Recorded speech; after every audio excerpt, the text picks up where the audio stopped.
Good and gentle people, this is the last storytelling for In Sickness and in Health.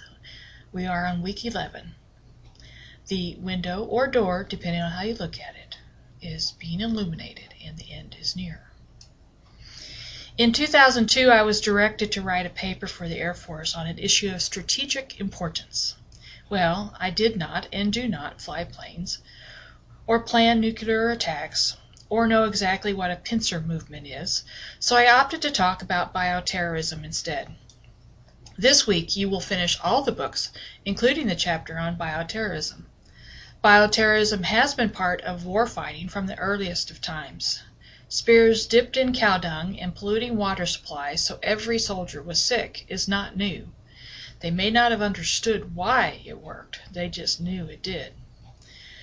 I could have done my paper on anthrax or smallpox or tularemia, but I chose to look at the effects of bioterrorism on our agricultural industry.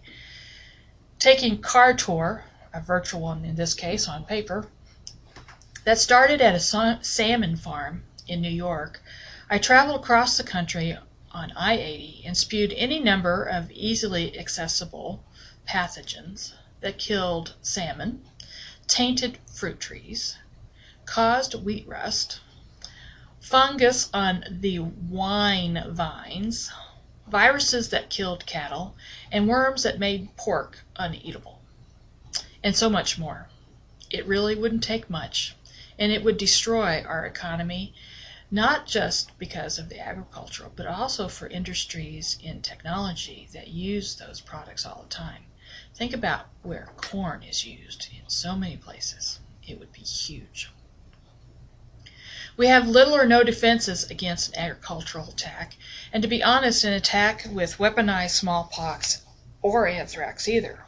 The only thing that keeps the bad guys at bay on these things is that they are likely to kill themselves first in making the concentrated product that is required. And it takes a lot of smarts and a lot of very expensive equipment to make enough to cause significant problems. But as the book says, we are not safe. We do not have the mechanisms to control this particular type of terrorism. I found it interesting that our killer germ reading ends with a quote from Hippocrates.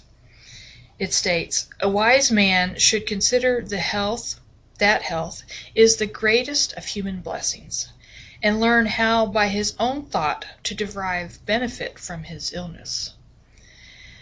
This cluster, now drawing to a close, was definitely designed to help you understand your body better, to derive benefit from your illness, that you learn to prevent, you learn safety tips, you've learned first aid from the handouts, all designed to help you avoid illness and injury, or to know how to take care of it, at least on a basic level.